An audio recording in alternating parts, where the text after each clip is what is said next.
ನಾ ಕೈ ಬಿಡೇನು, ನಾ ಕೈ ಬಿಡೇನು, ಆ ಮಾತು ಹೇಳಿದ ನಲ್ಲ ತಾ ಹೇಳಿದ ನಲ್ಲವೇ. ಕರ್ತನಿಗೆ ಸ್ತೋತ್ರ. ಯೇಸು ಕೈಬಿಡನು ದೈನಂದಿನ ಸತ್ಯವೇದ ಅಧ್ಯಯನಕ್ಕೆ ನಿಮ್ಮೆಲ್ಲರನ್ನು ಸ್ವಾಗತಿಸುತ್ತೇನೆ. ಈ ದಿನ ಏಪ್ರಿಲ್ 1ನೇ ತಾರೀಕು. ಈ ತಿಂಗಳಿಗೆ ಕರ್ತನು ನಮಗೆ ಕೊಡ್ತಾ ಇರುವಂತ ವಾಗ್ದಾನ ವಚನವನ್ನ ನಾವು ಓದಿಕೊಳ್ಳೋಣ.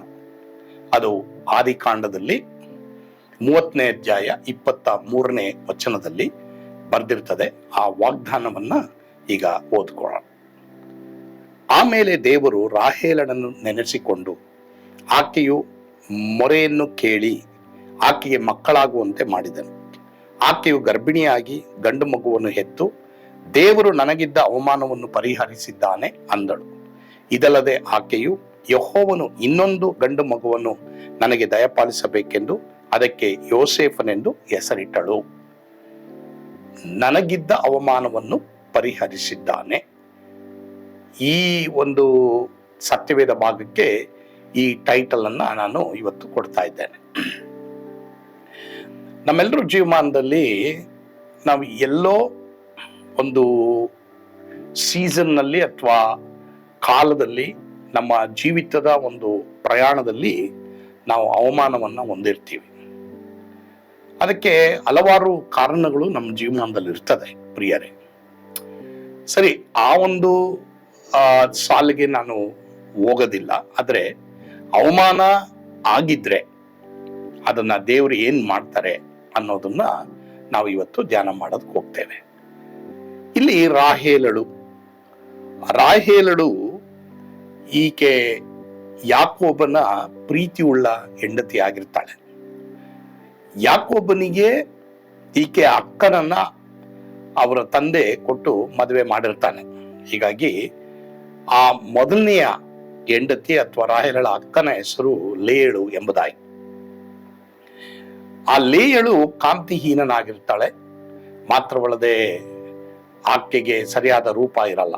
ರಾಹೇಲಳು ರೂಪವತಿಯು ಮತ್ತೆ ಲಾವಣ್ಯವತಿಯು ಆಗಿರ್ತಾಳೆ. ಹೀಗಾಗಿ ಲೇಯಳಿಗೆ ಬದಲಾಗಿ ರಾಹೇಲಳನ್ನೇ ಯಾಕೋಬನು ಹೆಚ್ಚಾಗಿ ಪ್ರೀತಿಸುವನಾಗಿರ್ತಾನೆ. ಹೀಗಾಗಿ ರಾಹೇಲಳು ಯಾಕೆ ಅವಮಾನ ಪಟ್ಟಳು ಎಂಬುದಾಗಿ ನಾವು ಈ ಭಾಗದಲ್ಲಿ ನೋಡಬೇಕಾದ್ರೆ, ರಾಹೇಲಳಿಗೆ ಮಕ್ಕಳಿರಲಿಲ್ಲ. ಆದ್ರೆ ಲೇಯಳಿಗೆ ಒಂದು ಮೇಲೆ ಒಂದು ಮಕ್ಕಳನ್ನು ಆಗುವಂತೆ ದೇವರೇ ಮಾಡಿರ್ತಾರೆ. ಅದಕ್ಕೆ ಕಾರಣ ಏನು ಎಂಬುದಾಗಿ ನಾವು ನೋಡುವಾಗ, ಇಲ್ಲಿ ಈ ಕಾರಣ ಏನು ಎಂಬುದಾಗಿ ನಾವು ನೋಡುವಾಗ, ರಾಹೇಲಳು ತನ್ನ ರೂಪದ ಮೇಲೆ ಮಾತ್ರವಲ್ಲದೆ ರಾಹೇಲಳು ತನ್ನ ಒಂದು ಸೌಂದರ್ಯದ ಮೇಲೆ ಆಕೆ ನೆಚ್ಕೊಂಡಿರ್ತಾಳೆ. ಮಾತ್ರವಲ್ಲದೆ ಲೇಯಳನ್ನ ನೋಡಿ ಆಕೆ ಟೀಕೆ ಮಾಡ್ತಾ ಇರ್ತಾಳೆ. ಇದನ್ನ ನೋಡಿದಂತ ದೇವರು ಲೇಯಳಿಗೆ ಮಕ್ಕಳಾಗುವಂತೆ ಮಾಡಿ ರೂಪಾವತಿಯು ಲಾವಣ್ಯವತಿಯು ಆದಂತ ರಾಹೇಲಳಿಗೆ ಮಕ್ಕಳು ಇಲ್ಲದೆ ಇರುವಾಗ ದೇವರೇ ಮಾಡ್ತಾರೆ. ಮಕ್ಕಳು ಇಲ್ಲದೆ ಇರುವ ಹಾಗೆ ದೇವರೇ ಮಾಡ್ತಾರೆ. ಹಾಗಾದ್ರೆ ಇದರಲ್ಲಿ ನಾವು ಕಲಿಯುವಂತ ಒಂದು ಪಾಠ ಏನೆಂಬುದಾಗಿ ನಾವು ನೋಡುವಾಗ ಪ್ರಿಯರೇ, ಲೌಕಿಕವಾಗಿ ನಮಗೆ ಏನೇ ಆಶೀರ್ವಾದ ನಾವು ಹೊಂದಿದ್ರು ಸಹ ದೇವರಿಗೆ ಸ್ತೋತ್ರ.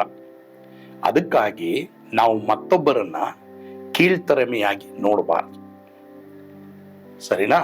ಕೆಲವು ಸಲ ನಾವು ಅವಮಾನ ಹೊಂದ್ಬಿಡ್ತೀವಿ.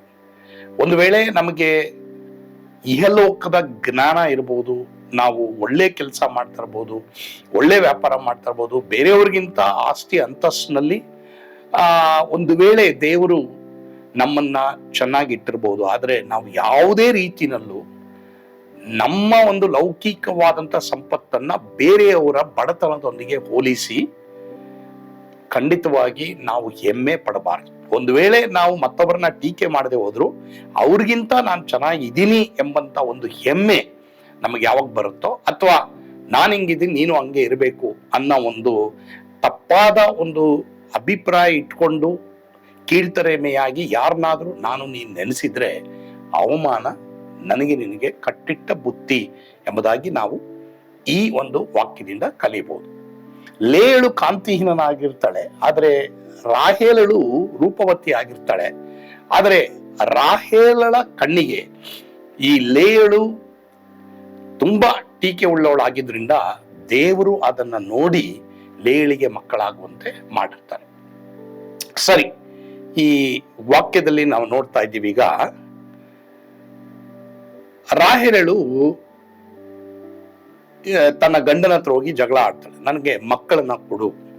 ಆಗ ಆಕೆಯ ಗಂಡನಾದ ಯಾಕೋಬ ಏನ್ ಹೇಳ್ತಾನೆ, ದೇವರು ನಿನಗೆ ಮಕ್ಕಳು ಕೊಡದೆ ಹೋದ್ರೆ, ನಿನ್ನ ಗರ್ಭವನ್ನು ತೆಗೆದೆ ಹೋದ್ರೆ ನನ್ನ ಕೈನಲ್ಲಿ ನಿನಗೆ ಮಕ್ಕಳನ್ನು ದಯಪಾಲಿಸುವುದು ಅಸಾಧ್ಯ ಎಂಬುದಾಗಿ ಆತನ ಹೇಳ್ತಾನೆ. ಅದಕ್ಕೆ ನಾವು ಈ ಒಂದು ಭಾಗದಿಂದ ಇನ್ನೊಂದು ಕಾರ್ಯವನ್ನ ನಾವು ಪಾಠವನ್ನ ಕಲಿಬಹುದು. ಅದೇನೆಂದ್ರೆ ಪ್ರಿಯರೇ, ದೇವರಿಂದ ಬಂದ ಹೊರತು ಮನುಷ್ಯನು ಹೆಚ್ಚೇನು ಹೊಂದಲಾರ. ಯಾವ ಮನುಷ್ಯರ ಹತ್ರನೂ ದಯವಿಟ್ಟು ಜಗಳ ಮಾಡಿ ಏನು ತಗೊಳಕ್ ಹೋಗ್ಬೇಡಿ. ಖಂಡಿತವಾಗಿ ನನಗೆ ನಿನ್ಗೆ ಅದು ಸಮಾಧಾನ ಇರಲ್ಲ. ದೇವ್ರು ಕೊಡ್ಲಿಲ್ವಾ ನಮಗೆ? ದೇವರು ಕೊಡುವಂತೆ ನಾವೇನ್ ಮಾಡೋಣ, ಅದಕ್ಕಾಗಿ ಪ್ರಾರ್ಥನೆ ಮಾಡೋಣ. ಅಥವಾ ದೇವ್ರು ನಮ್ಗೆ ಕೊಡದಿಲ್ಲದೆ ಹೋದ್ರೆ ಅದು ನಮಗೆ ಬೇಕಾಗಿಲ್ಲ. ಮತ್ತೊಬ್ಬರ ಹತ್ರ ಇದೆ, ಅದು ನನಗೂ ಇರಬೇಕು ಅನ್ನೋದು, ಮತ್ತೊಬ್ರು ಹೀಗಿದ್ದಾರೆ ನಾನು ಅವ್ರ ತರನೇ ಇರಬೇಕು ಅನ್ನೋದು, ಇದು ನಮ್ಮ ಸ್ವಾರ್ಥದ ಒಂದು ನೋಟವಷ್ಟೇ, ಇಷ್ಟವಷ್ಟೇ. ಆದ್ರೆ ಅದು ದೇವರ ಚಿತ್ತ ಆಗಿರಲ್ಲ. ಸೊ ದೇವ್ರು ನಿಮ್ಗೆ ಕೊಡದೆ ಹೋದ್ರೆ ಅದು ನಿಮಗೆ ಬೇಕಾಗಿಲ್ಲ ಎಂಬುದಾಗಿ ನೀವು ಸಂತೋಷ ಪಡ್ರಿ, ಸರಿನಾ? ದೇವರು ನಿಮಗೆ ಕೊಡದೆ ಹೋದ್ರೆ, ಈಗ ರಾಹೇಲಳು ಏನ್ ಮಾಡ್ತಾಳೆ, ಅವಳಿಗಾದಂತ ಅವಮಾನವನ್ನ ದೇವರು ಯಾವ ರೀತಿ ಪರಿಹಾರ ಮಾಡ್ತಾರೆ ಅದರ ಕುರಿತು ನಾವು ಈ ವಾಕ್ಯದಲ್ಲಿ ನಾವು ನೋಡ್ತೀವಿ. ಲೇಯಳಿಗೆ 6 ಮಕ್ಕಳಾಗ್ಬಿಡ್ತಾರೆ, ಇವಳಿಗೆ ಮಕ್ಕಳೇ ಇಲ್ಲ. ಸೊ ಈಗ ಅವಮಾನ ಈ ರಾಹೇಲಳಿಗೆ ಉಂಟಾಗಿರ್ತದೆ. ಇಂಥ ಒಂದು ಸಂದರ್ಭದಲ್ಲಿ ರಾಹೇಲಳು ಏನ್ ಮಾಡ್ತಾಳೆ ನೋಡೋಣ. ಆಮೇಲೆ ದೇವರು ರಾಹೇಲಳನ್ನ ನೆನೆಸಿಕೊಂಡು ಆಕೆ ಮೊರೆಯನ್ನು ಕೇಳಿ ಆಕೆಗೆ ಮಕ್ಕಳಾಗುವಂತೆ ಮಾಡಿದನು. ಆಕೆ ಗರ್ಭಿಣಿಯಾಗಿ, ಆದಿಕಾಂಡ 30:23, ಗಂಡು ಮಗುವನ್ನು ಹೆತ್ತು ದೇವರು ನನಗಿದ್ದ ಅವಮಾನವನ್ನು ಪರಿಹರಿಸಿದ್ದಾನೆ ಅಂದಳು. ಇದಲ್ಲದೆ ಆಕೆಯು ಯೆಹೋವನು ಇನ್ನೊಂದು ಗಂಡು ಮಗುವನ್ನು ನನಗೆ ದಯಪಾಲಿಸಬೇಕೆಂದು ಅದಕ್ಕೆ ಯೋಸೇಫನೆಂದು ಹೆಸರು ಇಟ್ಟಳು. ಅಂದ್ರೆ Jehovah will add or take away ಎಂಬುದಾಗಿ ಈ ಒಂದು ಭಾಗದ ಈ ಒಂದು ಹೆಸರಿನ ಅರ್ಥವಾಗಿರ್ತದೆ. ಪ್ರಿಯರೇ, ಈಗ ರಾಹೇಲ್ ಏನ್ ಮಾಡ್ತಾಳೆ, ನಾನು ಮತ್ತೊಬ್ಬರನ್ನ ಟೀಕೆ ಮಾಡ್ಬಿಟ್ಟೆ, ಪಶ್ಚಾತ್ತಾಪ ಪಡ್ತಾಳೆ. ಮತ್ತೆ ಯಾಕೋಬನ ಹತ್ರ ಹೋಗಿ ಜಗಳ ಆಡ್ತಾಳೆ. ಅದರಲ್ಲೂ ಪ್ರಯೋಜನ ಇಲ್ಲ. ಕಡೆಗೆ ಆಕೆಗೊಂದು ಪ್ರಕಟಣೆ ಆಗ್ತದೆ, ನಾನು ಪ್ರಾರ್ಥನೆ ಮಾಡಿದ್ರೆ ಎಲ್ಲ ಆಗುತ್ತೆ, ದೇವ್ರ ಅದ್ಭುತ ಮಾಡ್ತಾರೆ ಅನ್ಬಿಟ್ಟು ಆಕೆ ಪ್ರಾರ್ಥನೆ ಮಾಡ್ತಾಳೆ. ಆಕೆ ಪ್ರಾರ್ಥನೆ ಮಾಡಿದ್ದನ್ನ ನೆನೆಸಿಕೊಂಡು ದೇವರು ಆಕೆಗೆ 2 ಮಕ್ಕಳನ್ನ ಕೊಡ್ತಾರೆ, ಯೋಸೇಫನು ಮತ್ತು ಬೆನ್ಯಾಮಿನನು ಎಂಬುದಾಗಿ ನಾವು ನೋಡ್ತೇವೆ. ಇಲ್ಲಿ ನಾವು ಕಲಿಯುವಂತ ಇನ್ನೊಂದು ಪಾಠ ಏನೆಂಬುದಾಗಿ ನಾವು ನೋಡುವಾಗ, ರಾಹೇಲಳಿಗೆ ದೇವರು ಮಕ್ಕಳಾಗುವಂತೆ ಮಾಡಿದ್ ಏಕೆ ಎಂಬುದಾಗಿ ನಾವು ನೋಡುವಾಗ ಟೀಕೆ ಮಾಡೋದನ್ನ ನಿಲ್ಲಿಸ್ತಾಳೆ. 2ನೇದಾಗಿ ಈ ರಾಹೇಲಳು ಪಶ್ಚಾತ್ತಾಪ ಪಡ್ತಾಳೆ, ಆಕೆ ಜಗಳ ಆಡಿದಕ್ಕೆ ಪಶ್ಚಾತ್ತಾಪ ಪಡ್ತಾಳೆ. ಮತ್ತೆ 3ನೇದಾಗಿ ಆಕೆ ಮಾಡಿದ್ದು ಪ್ರಾರ್ಥನೆ ಮಾಡ್ತಾಳೆ. ಪ್ರಿಯ ದೇವರ ಮಕ್ಕಳೇ, ನಮ್ಮ ಜೀವಿತದಲ್ಲೂ ಅಷ್ಟೇ ನಾವೇನ್ ಮಾಡ್ಬೇಕು, ಮೊದಲು ಟೀಕೆ ಮಾಡೋದನ್ನ ಬಿಟ್ಟು ಬಿಡ್ಬೇಕು. 2ನೇದಾಗಿ ನಾವು ಮತ್ತೊಬ್ಬರೊಂದಿಗೆ ಜಗಳ ಆಡಿದ್ರಿಂದ, ನಾವು ತಪ್ಪು ಮಾಡಿದ್ರಿಂದ ಪಶ್ಚಾತ್ತಾಪ ಪಡಬೇಕು. ಮತ್ತೆ 3ನೇದಾಗಿ ನಾವು ಪ್ರಾರ್ಥನೆ ಮಾಡ್ಬೇಕು. ಆಗ ದೇವರು ಏನ್ ಮಾಡಿದ್ರು ನೋಡಿ, ರಾಹೇಲಳಿಗೆ 2 ಮಕ್ಕಳನ್ನು ಕೊಟ್ಟರು. ಅದರಲ್ಲಿ ಒಂದು ಮಗು ಏನಾಗ್ತಾನೆ, ಯೋಸೇಫ ಏನಾಗ್ತಾನೆ, ಐಗುಪ್ತ ದೇಶದ ಪ್ರಧಾನಿ ಆಗ್ತಾನೆ. ದೇವರು ಈಕೆಗಿದ್ದ ಅವಮಾನವನ್ನ ತೊಲಗಿಸಿದ್ ಯಾಕೆ? ಈ 3 ಕಾರಣದಿಂದ. ಸರಿ ಪ್ರಿಯ ದೇವರ ಮಕ್ಕಳೇ, ಇಷ್ಟು ತಿಂಗಳು ನಿಮ್ಗೆ ಎಲ್ಲೋ ಒಂದು ಕಡೆ ಯಾವುದೋ ವಿಷಯದಲ್ಲಿ ನಿಮ್ಗೆ ಅವಮಾನ ಆಗಿರಬಹುದು. ಆದ್ರೆ ಭಯ ಪಡ್ಬೇಡಿ, ನಿರಾಸರಾಗ್ಬೇಡ್ರಿ. ಒಂದು ಕೆಲಸ ಮಾಡಿ, 1ನೇದಾಗಿ ಟೀಕೆ ಮಾಡೋದನ್ನ ಬಿಟ್ಟುಬಿಡಿ. ನಿಮ್ಮ ಒಂದು ಲೌಕಿಕವಾದಂತ ಸಂಪತ್ತು ಮಾತ್ರವಲ್ಲಿ ಆಸ್ತಿ ಅಂತಸ್ತುಗಳನ್ನ ನೀವು ಲೆಕ್ಕ ಹಿಡ್ಕೊಂಡು ಮತ್ತೊಬ್ಬರನ್ನ ಕೀಳ್ತರಮೆಯಾಗಿ ನೋಡ್ಬೇಡಿ. 2ನೇದಾಗಿ ಮತ್ತೊಬ್ಬರ ಹತ್ರ ಇದರ ವಿಷಯವಾಗಿ ನೀವು ಜಗಳ ಆಡಿದ್ರೆ ದಯವಿಟ್ಟು ಪಶ್ಚಾತ್ತಾಪ ಪಡಿ. ಮತ್ತೆ 3ನೇದಾಗಿ ಪ್ರಾರ್ಥನೆ ಮಾಡಿ. ಖಂಡಿತವಾಗಿ ರಾಹೇಲಳ ಮೊರೆಯನ್ನ ಕೇಳಿ ಆಕೆಯ ಅವಮಾನವನ್ನ ಪರಿಹರಿಸಿದಂತ ಕರ್ತನು ಈ ತಿಂಗಳಿನಲ್ಲಿ ನಿಮ್ಮ ಎಲ್ಲ ಅವಮಾನವನ್ನ ಕರ್ತನು ಪರಿಹಾರ ಮಾಡ್ತಾರೆ. ಕರ್ತನು ತಾನೇ ನಿಮ್ಮನ್ನ ಆಶೀರ್ವಾದ ಮಾಡಲಿ. ನಿಮಗಿರುವಂತ ಅವಮಾನ ಏನೇ ಇರಲಿ ಪ್ರಿಯರೇ, ಅದನ್ನ ಕರ್ತನು ಪರಿಹಾರ ಮಾಡೋರಾಗಿದ್ದಾರೆ. ಒಂದು ವೇಳೆ ನೀವು ಯೇಸು ಸ್ವಾಮಿಗೆ ನಿಮ್ಮ ಹೃದಯವನ್ನ ಕೊಡದೆ ಹೋದ್ರೆ, ಅವಮಾನದ ಮೇಲೆ ಅವಮಾನವನ್ನು ನೀವು ಅನುಭವಿಸಿದ್ರೆ ಭಯಪಡಬೇಡಿ. ಯೇಸುವಿಗೆ ನಿಮ್ಮ ಹೃದಯವನ್ನು ಕೊಡಿ. ಆತನನ್ನು ನಿಮ್ಮ ಸ್ವಂತ ರಕ್ಷಕನಾಗಿ ದೇವರನ್ನಾಗಿ ಅಂಗೀಕರಿಸಿಕೊಳ್ಳ್ರಿ. ಮಾತ್ರವಲ್ಲದೆ ಯೇಸುವಿನೊಂದಿಗೆ ನೀವು ನಡೆಯಿರಿ. ನಿಮ್ಮ ಅವಮಾನವನ್ನೆಲ್ಲ ದೇವರು ಈ ತಿಂಗಳಿನಲ್ಲಿ ಪರಿಹಾರ ಮಾಡಿದ್ದಾರೆ. ಕರ್ತನು ತಾನೇ ನಿಮ್ಮೆಲ್ಲರನ್ನು ಆಶೀರ್ವದಿಸಲಿ. ಆಮೇನ್. ಪ್ರಾರ್ಥಿಸೋಣವಾ? ನಮ್ಮನ್ನು ಬಹಳವಾಗಿ ಪ್ರೀತಿ ಮಾಡಿದಂತ ನಮ್ಮ ಸ್ವರ್ಗೀಯ ತಂದೆ ಆದವರೇ, ನಿಮಗೆ ಸ್ತೋತ್ರ. ನಮ್ಮೊಂದಿಗೆ ನೀವು ಮಾತನಾಡಿದಕ್ಕಾಗಿ ಸ್ತೋತ್ರ. ಈ ದಿನ ಯಾರ್ಯಾರು ಯಾವ್ಯಾವ ವಿಷಯದಲ್ಲಿ ಅವಮಾನ ಪಟ್ಟು ಕಣ್ಣೀರಿಡ್ತಾ ಇದ್ದಾರೋ ಅಪ್ಪ, ಅದು ತಮ್ಮ ಮನೆಯ ವಿಷಯ ಇರ್ಬೋದು, ವ್ಯಾಪಾರದ ವಿಷಯ ಇರ್ಬೋದು, ಆರೋಗ್ಯದ ವಿಷಯ ಇರ್ಬೋದು, ಯಾವುದೇ ವಿಷಯದಲ್ಲೂ ದೇವರೇ ನಿನ್ನ ಮಕ್ಕಳು ಪಶ್ಚಾತ್ತಾಪ ಪಟ್ಟು ದೇವರೇ ಪ್ರಾರ್ಥನೆ ಮಾಡಿ ಅವ್ರು ಮತ್ತೊಬ್ಬರನ್ನ ಟೀಕೆ ಮಾಡೋದನ್ನ ಬಿಟ್ಟು ನಾನು ಇನ್ಮೇಲೆ ದೇವರೇ ಪ್ರಾರ್ಥಿಸುವನಾಗಿರ್ತೀನಿ ಎಂಬುದಾಗಿ ಯಾರ್ಯಾರು ಇವತ್ತು ತೀರ್ಮಾನ ತೆಗೆದುಕೊಂಡು ಪ್ರಾರ್ಥಿಸ್ತಾ ಇದ್ದಾರೋ ಅವರೆಲ್ರಿಗೂ ಅದ್ಭುತ ಮಾಡು. ಅವ್ರಿಗೆ ಇರುವಂತ ಅವಮಾನವನ್ನ ಬಿಡುಗಡೆ ಮಾಡು. ಆ ರೀತಿ ಮಾಡಿದ್ದೀರ, ಅದಕ್ಕಾಗಿ ಸ್ತೋತ್ರ. ಯೇಸುವಿನ ಹೆಸರಿನಲ್ಲಿ ಪ್ರಾರ್ಥಿಸ್ತೇವೆ ಸ್ವಾಮಿ. ಆಮೇನ್. ಕರ್ತನು ತಾನೇ ನಿಮ್ಮೆಲ್ಲರನ್ನ ಆಶೀರ್ವಾದ ಮಾಡಲಿ. ಯೇಸು ನಿಮ್ಮನ್ನು ಕೈ ಬಿಡನು. ಆಮೇನ್.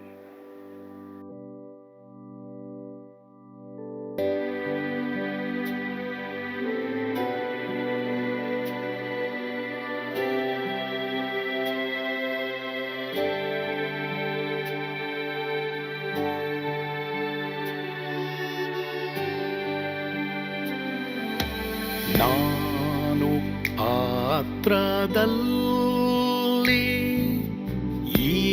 ಇರುವಾಗಲೂ ನೀನು ಭಯಪಟ್ಟು ಓಡಬಾರದು. ನನ್ನ ಮಾತನಂಬಿ ಸ್ಥಿರವಾಗಿರು.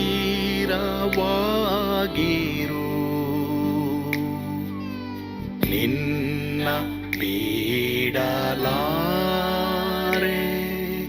ಬಿಡೆನು ಎಂದೆಂದಿಗೂ.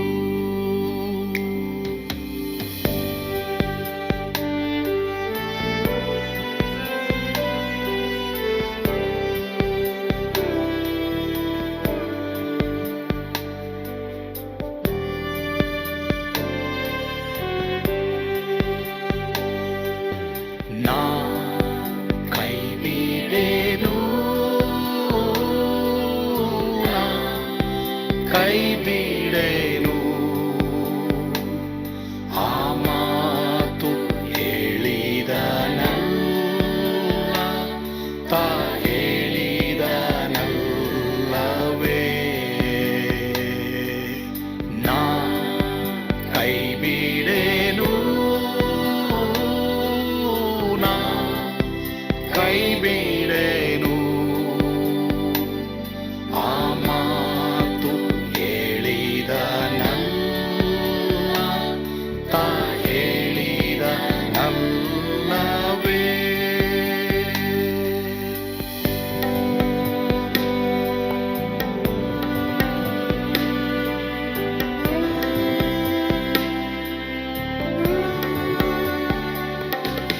ಸುತ್ತಲೂ ಹೂಗಳು ಬಾಡಿ ಹೋದರು,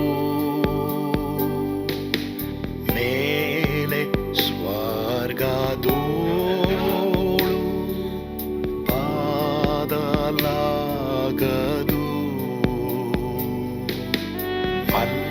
ಅಲ್ಲಿಂದೇಸು ಸ್ವಾಮಿ ಬಾರುವಾತನು, ನನ್ನ ಬಿಡಲಾರ, ನನ್ನನ್ನು ಕೈ ಬಿಡನು. ನಾ ಕೈ ಬಿಡೆನು, ನಾ ಕೈ ಬಿಡೆನು, ಆ ಮಾತು ಹೇಳಿದನಲ್ಲ, ತಾ ಹೇಳಿದನಲ್ಲವೇ.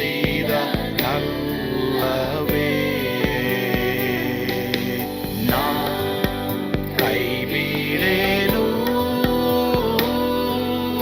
ನಾ ಕೈ ಬಿಡೆನು, ಆ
ಕೈ ಬಿಡಲು ನಾ ಕೈ ಬಿಡೆನು ನಾ ಕೈ ಬಿಡೆನು ಆ ಮಾತು ಹೇಳಿದನಲ್ಲ ತಾ ಹೇಳಿದನಲ್ಲವೇ ನಾ ಕೈ ಬಿಡೆನು ನಾ ಕೈ ಬಿಡೆನು ಆ ಮಾತು ಹೇಳಿದನಲ್ಲ ತಾ ಹೇಳಿದನಲ್ಲವೇ